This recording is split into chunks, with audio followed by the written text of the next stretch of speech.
trop de mal. Trop de mal. Il n'y a pas plus d'injustice que celle qui consiste à se cacher derrière la loi ou une institution pour faire du banditisme. Ce à quoi nous sommes en train d'assister, c'est du banditisme de personnes. Et ces personnes-là doivent savoir que nous n'accepterons pas de subir. Chacun prendra ses responsabilités. C'est vous dire également que nous avons décidé d'engager une campagne de désobéissance civique vis-à-vis de cette justice. Parce que quand une justice est injuste, nous n'avons plus l'obligation de la respecter a fortiori, d'accepter de jouer son jeu. Le contenu, vous le saurez. Mais à partir de maintenant, nous avons décidé d'opter pour une attitude de désobéissance civique contre cette justice injuste. C'était le premier point de mon allocution. Le second est lié au dialogue. On nous parle de dialogue, de dialogue, de dialogue.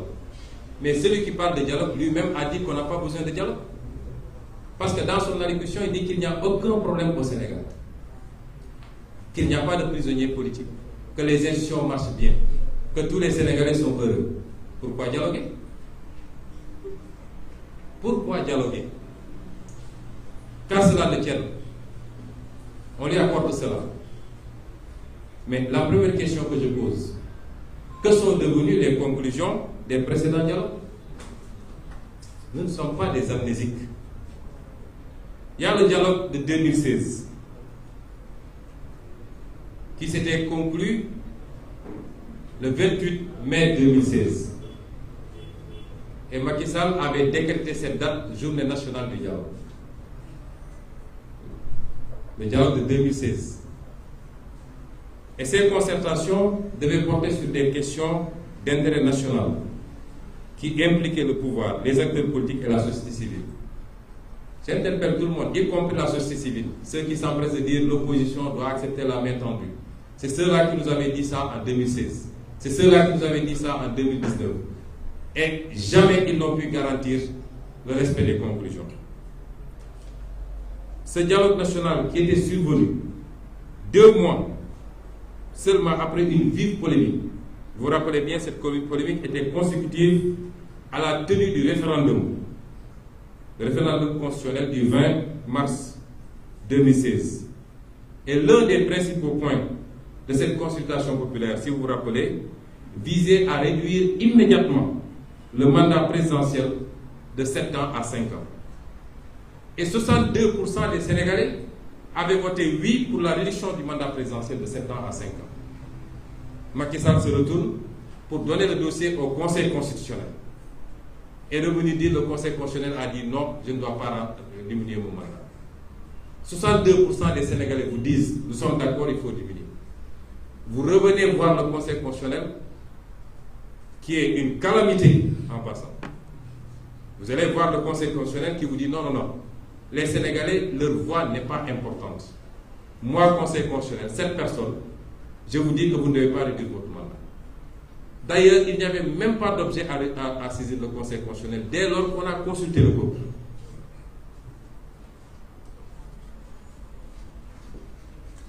Alors, le second dialogue, c'est le dialogue qui s'est déroulé du mois de mai 2019 au mois de juin 2021, qui a connu une pause à cause de l'épidémie, de la pandémie du Covid, dirigé par M. Famara Ibrahima Sagna, mais dont le pan le plus important était dirigé par le feu général Niang. Alors, je veux bien qu'on s'écoute. Qu'est-ce qui avait été demandé par l'opposition à l'époque? 1. La suppression du parrainage, à défaut de le réformer pour le conformer aux standards de démocratie. Instaurer le bulletin unique pour combattre la corruption électorale et rationaliser les dépenses publiques liées à l'organisation des élections. Instaurer un financement public des partis politiques pour plus de transparence et pour éviter qu'il soit la porte ouverte à des puissances étrangères. Modifier le code électoral dans le sens de permettre l'accès et le contrôle permanent du fichier électoral par la classe politique. Dissoudre la Sénat, dessaisir le ministre de l'Intérieur et créer une autre autorité chargée de l'organisation des élections. discuter de la mise en place d'un cadre normatif de l'action politique et citoyenne, renforcer les droits fondamentaux des citoyens et les libertés des acteurs politiques, prendre des mesures pour apaiser l'espace politique. C'est de ça qu'on est en train de parler encore. C'est de ça qu'on est en train de parler. Les résultats de ces discussions, c'était quoi? Parce que c'est important qu'on parte de faits réels. Parce que sinon, Macky Sall, il croit que les Sénégalais sont complètement amnésiques et qu'à chaque fois, il peut reprendre les mêmes démarches en comptant sur l'oubli des Sénégalais. C'est pourquoi il est important que je rappelle tout ça. Les résultats de ces discussions sur le parrainage, le camp du pouvoir a défendu le statu quo. Et ceci, malgré la recommandation des experts évaluateurs qui avaient proposé à ce que le parrainage soit réformé pour le conformer aux standards modernes en la matière. Le camp du pouvoir avait refusé. Aujourd'hui, il dit qu'il est prêt à discuter sur le parrainage. Et je vous dirai pourquoi. Et malgré une décision de la Haute Cour de justice de la CEDEAO qui a conclu à l'illégalité du mécanisme de parrainage. On est dans un espace communautaire. La CEDEAO a réglé ce problème. Pourquoi dialoguer de ça? Il a refusé, malgré tout. Et malgré également les recommandations du rapport de la mission d'observation de l'Union européenne qui demande la réforme du parrainage. Nous avons vu un courant politique dire, oui, sous l'égide de l'Union européenne, des États. L'Union européenne a fait un rapport. Et dans ce rapport, il a donné toutes ces observations. Toutes ces observations. Pour dire ce qui ne marche pas. Et ce qu'elle pense mériter d'être changé. Pourquoi revenir dialoguer sous l'égide de l'Union européenne alors que l'Union européenne a fait un travail de 2019 à 2021 pour nous sortir le rapport?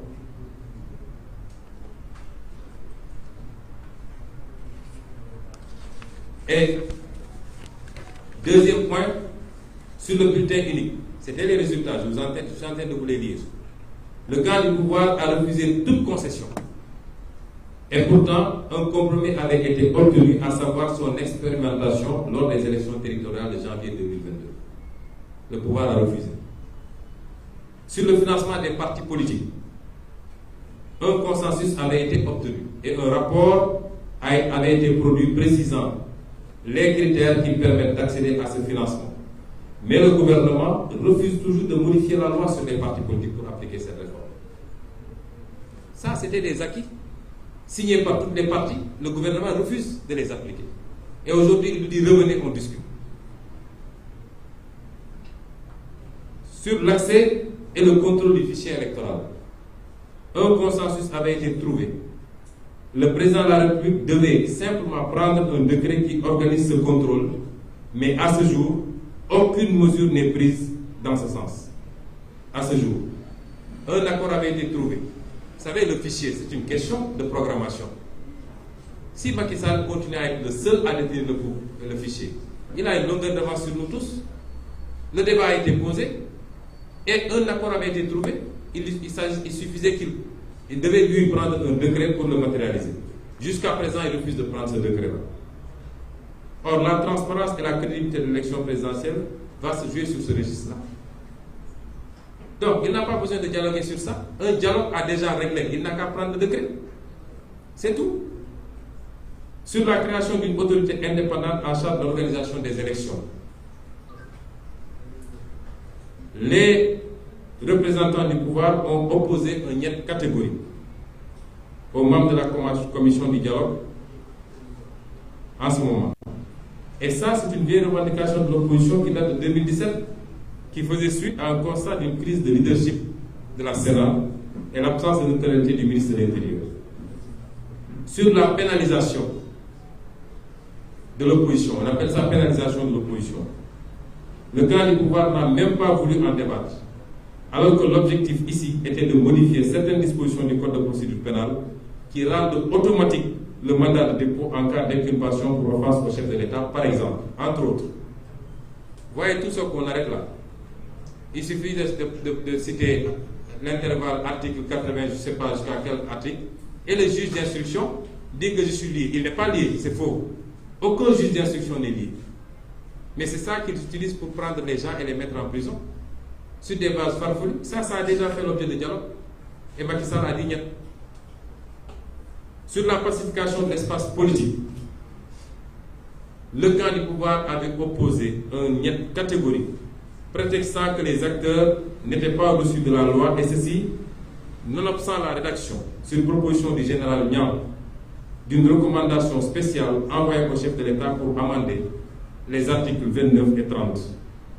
Et malgré la recommandation des experts auditeurs, celle des experts évaluateurs, allant dans le sens de modifier les articles incriminés pour les conformer aux dispositions du Pacte international sur les droits civiques et politiques des Nations Unies. Donc, ces débats-là avaient été posés. Aujourd'hui, la semaine dernière, ou même dans cette semaine-ci, je crois le jeudi, M. Birame Souleye Diop est là, président du groupe parlementaire.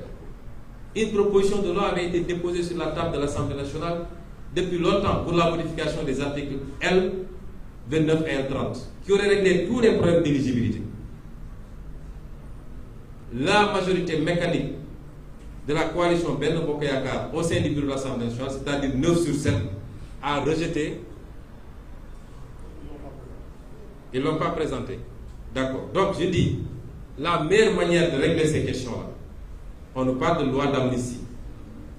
Parce que cette loi est sur la table de l'Assemblée nationale, si elle n'a pas été vidée.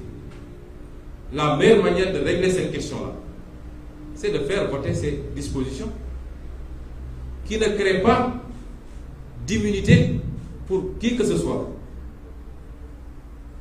Je disais l'autre jour que Donald Trump, dans tous les cas, sera candidat, sauf s'il est battu aux primaires républicaines. Sauf s'il est battu aux primaires républicaines.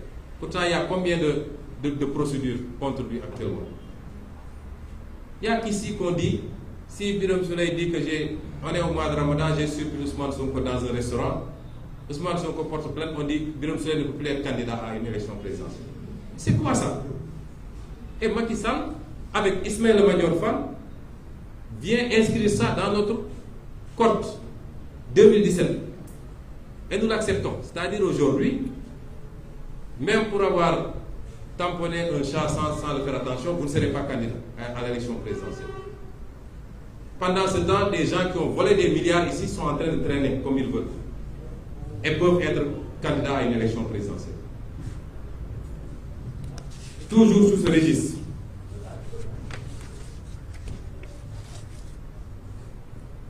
Il faut noter que le précédent dialogue politique nous avait coûté plus d'1 milliard. Plus d'1 milliard. Avec 1 milliard, combien de salles de classe on peut construire? Combien de postes de santé on peut construire? Ils prennent 1 milliard pour faire ce dialogue. Nous, on avait dit qu'on n'y va pas, parce qu'on sait que c'est une mascarade. À chaque fois que Macky Sall a fait un dialogue politique, c'est qu'il a deux objectifs. Le premier dialogue politique, c'était pour faire un arrangement et libérer un détenu. Le second dialogue politique, c'était pour avoir la possibilité de repousser les élections locales. C'est tout. Et je vous dirai cette fois-ci qu'est-ce qu'ils recherchent. Mais de tous ces dialogues-là, vous savez qu'est-ce qu'on a obtenu? Qu'est-ce qui a été réellement appliqué? C'est deux choses. Et ça, c'était des points défendus par le pouvoir. Le premier, c'est le report des élections locales. Et le second, c'est la suppression du parrainage lors des dites élections locales. Il y en a 3 même, excusez-moi. Et le troisième point, c'est l'élection au suffrage direct des présidents des exécutifs locaux, les maires et les présidents du conseil départemental. Les deux dialogues réunis, avec tout ce qu'on a mis comme argent, comme tintamarre, on réunit les autorités religieuses, la société civile, les partis politiques au palais, on fait beaucoup de tintamarre. C'est pour obtenir ça. Si vous me dites, je veux dialoguer avec vous, reconnaissez d'abord qu'il y a un problème. Là où il n'y a pas un problème, on n'a pas besoin de dialoguer. Deuxièmement, envoyez-moi des TDR pour que je sache de quoi il est question.